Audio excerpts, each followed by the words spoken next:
Hello ji, welcome back. This is Gaurav Kabra. आप सबका बहुत बहुत स्वागत है हमारे यूट्यूब चैनल पे। ज़्यादा समय नहीं लेना चाहता क्योंकि एग्जाम सर पे हैं।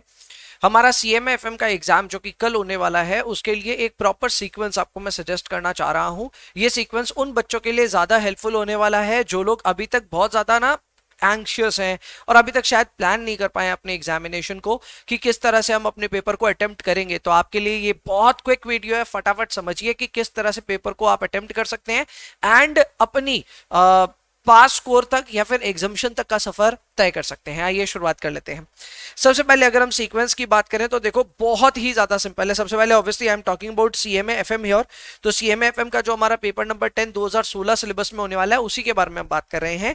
प्रॉपर सीक्वेंस में देखो, हमेशा किसी भी चीज को स्टार्ट करने के टाइम पे ऐसा स्टार्ट करना चाहिए कि इजी चैप्टर या फिर वो चैप्टर जो आपको इजी लगते हैं एटलीस्ट उनको आप अटेम्प्ट कर रहे हो। ऐसा भी हो सकता है कि कोई हार्ड चैप्टर है लेकिन उससे इजी क्वेश्चन आया तो उसको भी आप अटेम्प्ट कर सकते हैं इन द फर्स्ट पार्ट। तो फर्स्ट पार्ट जो है इसको मैं लगभग लगभग बोल सकता हूं कि फर्स्ट 60 मिनट्स डिवोट करने की बात कर रहा हूं। फर्स्ट 60 मिनट्स में क्या क्या अटेम्प्ट करना है, देखो ध्यान दो। जो मुझे इजी लगता है मैं उस हिसाब से यहाँ पे क्लासिफाई किया हूं। हो सकता है आपको भी इजी लगे ना भी लगे, लेकिन फिर भी क्वेश्चन नंबर 2A 2B मिला करके मार्जिनल कॉस्टिंग के 2 सवाल आएंगे, जिसमें मेरा यह अनुमान है कि एक क्वेश्चन तो इसमें से इजी होगा। There's good chance कि कम से कम एक क्वेश्चन इसमें से इजी होगा। अगर आपकी किस्मत अच्छी हुई तो हो सकता है दोनों ही क्वेश्चंस इजी हो, तो वो एक चीज का ध्यान रखना है। क्लियर? इसके अलावा आपको यहाँ पे क्वेश्चन नंबर 4B जो कि ट्रांसफर प्राइसिंग और लर्निंग कर्व का आएगा, ये भी आपके लिए इजी होना चाहिए। अब अगेन मुझे पता है कई बच्चों को ये शिकायत है, बोलते हैं भैया हमारा ट्रांसफर प्राइसिंग और लर्निंग कर्व ना तैयार ही नहीं है, तो हम इसे इजी में कैसे डालें। तो देखो, अगर आपका ट्रांसफर प्राइसिंग और लर्निंग कर्व तैयार नहीं है तो आप इसके जगह कोई दूसरा रिप्लेसमेंट ढूंढ सकते हैं। मैं नीचे और क्वेश्चंस डिस्कस करूंगा, so don't worry about that. कभी भी कोई भी क्वेश्चन ऐसा आपको लगता है कि नहीं मेरे लिए इजी नहीं है, कोई बात नहीं, you can replace this by something else. मेरा ओवरऑल क्या एजेंडा है वो मैं आपके सामने रखूंगा। सेकंड है 7A रेशियो एनालिसिस। आमतौर पे सीएमएफएम के पेपर में जो रेशियो एनालिसिस का सवाल आता है वो इजी ही आता है। बहुत ही कम चांस है कि ये टफ आता है। मुझे तो उम्मीद है कि कल के एग्जाम में ये बहुत इजी आने वाला है, इसलिए मैं इसको इजी में काउंट कर रहा हूं। इसके अलावा 8B लेवरेज और डिविडेंड से है। ये इसके लिए तो मतलब मैं मान ही नहीं सकता कि आप ये बोलो कि नहीं भैया ये हार्ड चैप्टर है या फिर इससे इजी क्वेश्चन आ ही नहीं सकते। देयर इज 100% चांस कि इधर लेवरेज और डिविडेंड से हार्ड क्वेश्चन नहीं आ सकते। अगर आपने ठीक डिसेंट प्रैक्टिस करी है तो इन दोनों में से जिससे भी आएगा question, at least we will be able to solve this. 6 number अपनी जेब में होंगे।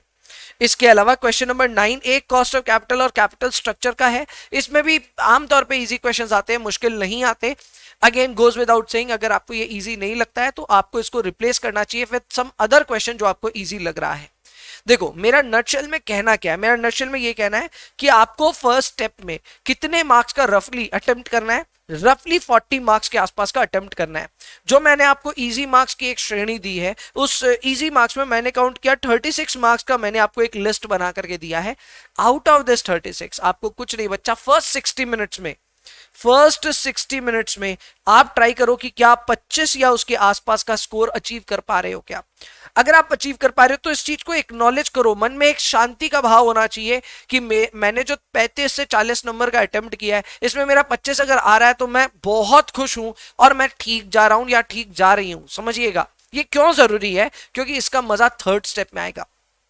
जैसे ही आपके 60 मिनट बाद आपको ऐसा लगा आपका 25 के आसपास का कुछ स्कोर आ जाएगा based on 35 to 40 marks that you have attempted. हाँ, हो सकता है ये 70 मिनट्स भी लग जाए आपको 60 की जगह, तो इतना सा ध्यान रखिएगा। मतलब एकदम अपने को रोबोटिक होकर के नहीं जाना है, थोड़ा फ्लेक्सिबल हो सकते हैं हम एग्जाम में।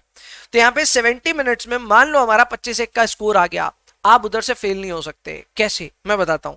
उसके बाद आपको इमीडिएटली अटेम्प्ट करना चाहिए अपने एमसीक्यूज को, जो कि क्वेश्चन नंबर 1 और क्वेश्चन नंबर 6 होते हैं।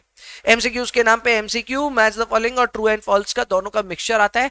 ये 28 मार्क्स का है, 28 मार्क्स का। अगर कोई भी एक single style of question that is coming for a lot of marks, that is this one. 28 number का अगर ये आ रहा है तो आप सोचो इसकी वेटेज सच में कितनी ज्यादा है, और ये कंपल्सरी भी है, सो आप इसको स्किप भी नहीं कर सकते।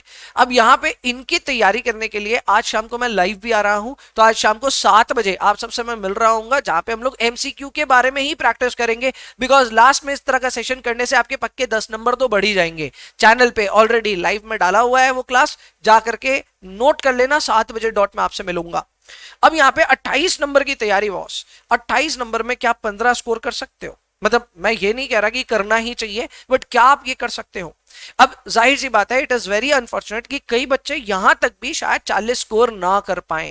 दिस इज गुड चांस कि कई बच्चों के लिए शायद ये 40 वाला स्कोर यहां पे नहीं आएगा। तब क्या करे बच्चा?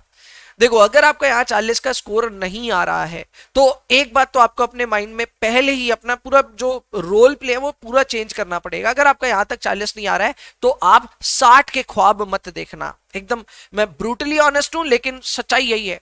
अगर आप यहां तक 40 के आसपास नहीं पहुंच पा रहे हो, मैं एग्जैक्ट 40 नहीं बोल रहा हूं, मैं 35 से 45 बोल रहा हूं।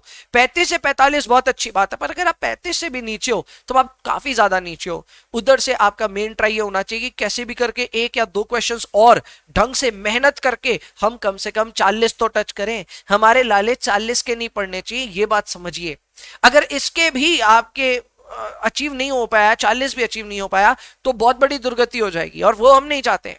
हम चाहते हैं कि कम से कम हमारे 40 तो आए पेपर में, और उसके लिए हम क्या कर रहे हैं भाई, हमारा अगर यहाँ 35 से 45 आ गया तो दोस्तों यहाँ से आपके लिए 60 का सफर तय होता है।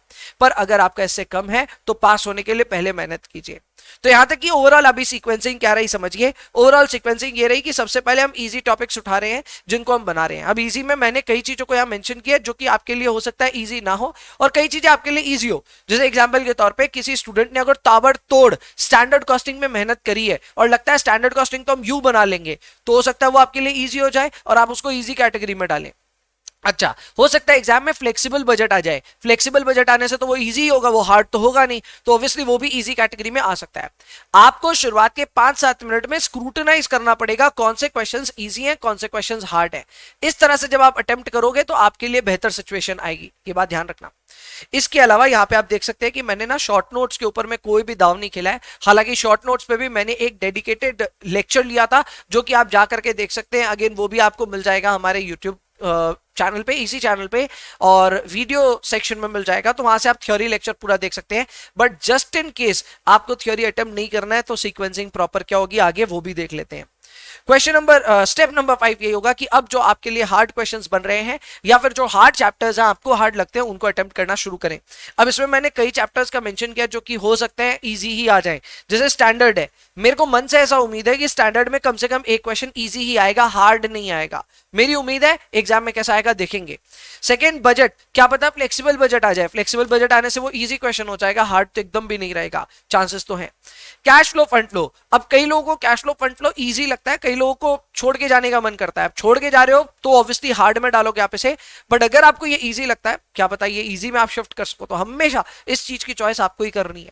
इसके अलावा वर्किंग कैपिटल मैनेजमेंट और capital budgeting. Working capital on an average harder he questions होते हैं, और अगर हम बात करते हैं अबाउट, अच्छा वर्किंग कैपिटल में अकाउंट्स रिसीवेबल वगैरह सब काउंटेड है, एंड इसके बाद में कैपिटल बजटिंग। अब कैपिटल बजटिंग में भी कई कबार बात बहुत ही लल्लू सा सवाल आ जाता है। लल्लू से सवाल को हो सकता है कि आपको इजी जान पड़े और आप इसे ऊपर अटेम्प्ट करना चाहें, बट एनीवेज ये जितने बचे क्वेश्चंस हैं इनको आपको अटेम्प्ट करना है।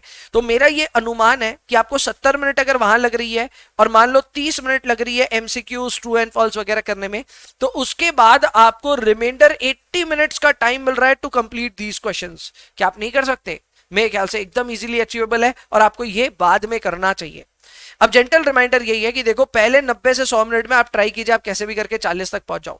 अब ये 90 से 100 मिनट जो है, इसमें मैंने अकाउंटिंग ऑब्वियसली कर ली है। मैंने आपको शुरुआत में बोला था 70 मिनट, और 70 के बाद 30 मिनट जोड़ा, लगभग 90 से 100 मिनट के बीच में आपके 40 नंबर आ जाने चाहिए। जिसके 40 नंबर आ गए वो 60 के लिए आगे बढ़े, और जिनके 40 भी नहीं आ रहे वो ऑब्वियसली तैयारी करेंगे, कम से कम 40 की तैयारी हो जाए।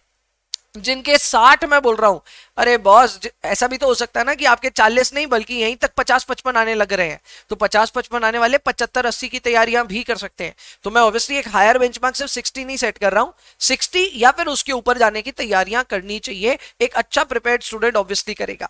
यहां पे मैंने ये भी लिखा है कि एक टफ एग्जाम अगर होगा तो उसमें भी आप 50 से 60 तो आप डेफिनेटली स्कोर कर सकते हो। कितना भी टफ पेपर हो, कितनी भी आपकी तैयारी हो, 50 से 60 नंबर तय किया जा सकता है अगर आप एक तगड़ा सॉलिड स्टेट ऑफ माइंड के साथ जाएं और सीक्वेंसिंग पे ध्यान दें। इसके अलावा अगर एग्जाम इजी हुआ तब क्या करेंगे भैया, टाइम मैनेज करते हुए चलना। ज्यादातर केसेस में आप टाइमिंग को लेकर के हो सकता है स्लो वर्किंग करो इनिशियली, तो मैं यही कहता हूं शुरुआत से ही ना आप थोड़ी तेजी बना करके रखो। द बेस्ट थिंग जो मैं एग्जाम से पहले करता था वो ये था कि मैं पक्के से ना 2-3 क्वेश्चंस हाथ से प्रैक्टिस करता था जिस दिन मेरा एग्जाम होता था, और वो भी अच्छी स्पीड में, क्योंकि एक बार घर पे वो स्पीड आ जाए वो हाथ खुल जाए ना, तो एग्जाम में पहले सवाल से ही आप अच्छी स्पीड बना करके चल पाते हो। तो ये चीज का ख्याल रखना है कि बॉस आपको एग्जाम में स्लो तो काम करना ही नहीं है, वर्किंग अच्छी रखनी है। बात बाकी याद रखिएगा, अगर आपको सवाल आते रहेंगे तो 100 का 100 अटेम्प्ट करना है। अगर आपको नहीं आ रहे होंगे कोई बात नहीं, थोड़ा बहुत 5-7 नंबर का अगर छूटता है कोई बात नहीं। इसके अलावा और एक चीज का ध्यान रखिएगा कि अगर आप मान लो क्वेश्चन नंबर 2 भी अटेम्प्ट कर रहे हैं तो 2A की जगह छोड़ना मत भूलें। आपको उसके बाद 2 पन्ने छोड़ देने चाहिए फॉर 2A। ऐसा क्यों? क्योंकि क्वेश्चन नंबर 2 अगर आप कर रहे हो तो 2 के दोनों पार्ट साथ साथ होने चाहिए, अलग अलग नहीं होने चाहिए। तो ये बहुत ज्यादा इंपॉर्टेंट है, इसका ख्याल रखिएगा। 2 पन्ना छोड़िएगा फिर आगे बढ़िएगा। इसी तरह से आपको सारे क्वेश्चन अटेम्प्ट करने हैं, जिस भी क्वेश्चन को अटेम्प्ट करेंगे उसके सारे पार्ट्स इकट्ठे करने हैं। मैं फिर रिपीट कर दूं, आप क्वेश्चन नंबर 2A करे फिर 3 भी कर लिया, ऐसे मत करना, पूरा केओस हो जाएगा और आपके एग्जामिनर बहुत फ्रस्ट्रेट हो जाएगा। Obviously goes without saying, paper में हैंडराइटिंग मैटर करेगी, हैंडराइटिंग सुंदर होगी तो बढ़िया रहेगा। ये भी मैटर करेगा कि आप इनिशियली वो क्वेश्चंस करें जिसके दोनों पार्ट्स आपको आ रहे हो। क्यों? क्योंकि शुरुआत में जब अच्छा स्कोर करता है ना एक स्टूडेंट, तो इवैल्यूएटर को भी मजा आ जाता है, उसको बोलता है ये तो पक्का पास होगा। इवैल्यूएटर के भी इमोशंस हैं, वो भी आपको पास कराना चाहता है। तो अगर आपके शुरुआत में अच्छे स्कोर आते हैं तो आपने बाद में अगर कोई गलती भी करी है, देयर इज गुड चांस कि आपको थोड़ा बहुत ग्रेस मिलेगा उसके लिए। सो एक इनिशियल इंप्रेशन पे काम कीजिए, ऐसे क्वेश्चंस को अटेम्प्ट करने का सोचिए जिसके दोनों पार्ट्स आप कर सकते हैं, और इजी क्वेश्चंस को फर्स्ट 60 to 70 मिनट्स में कंप्लीट करने की चेष्टा करें, फिर एमसीक्यू करें और फिर हार्डर क्वेश्चंस में जाएं। This is the proper sequence जो मेरे हिसाब से आपके लिए वर्क कर सकता है like wonders in your examination. उसके लिए पक्के से अच्छे से तैयारी कीजिए, बाद बाकी चिंता मत कीजिए। आज शाम को 7 बजे आपसे फिर से मैं मिल रहा हूं, और अब की बार लाइव मिल रहा हूं। 2 घंटे के आसपास का कुछ सेशन हम करना चाहेंगे, 1.5 से 2 घंटा, लेकिन उसमें 28 नंबर का तैयारी होगा। और अगर आपकी तैयारी अभी बहुत खराब है तो 10 नंबर की तेजी या 10 नंबर की बढ़ोतरी शायद एक ही सेशन से हो जाएगी। सो सेशन मिस मत कीजिएगा। 7 बजे मिलते हैं यूट्यूब पे लाइव, आप सबका इंतजार रहेगा वहां पे। अभी के लिए एंजॉय कीजिए और खूब जम के पढ़ाई कीजिए। कोई भी डाउट्स हो तो पूछते जाइए, हमारे टेलीग्राम कम्युनिटी के नीचे लिंक है, अपने डाउट्स पूछोगे तो लोग जवाब दे रहे होंगे। मेरे से भी डाउट्स अगर पूछना होगा तो मेरे को टैग कर देना, मैं ट्राई करूंगा जवाब देने का। चलो अभी के लिए एंजॉय करो, बाय बाय।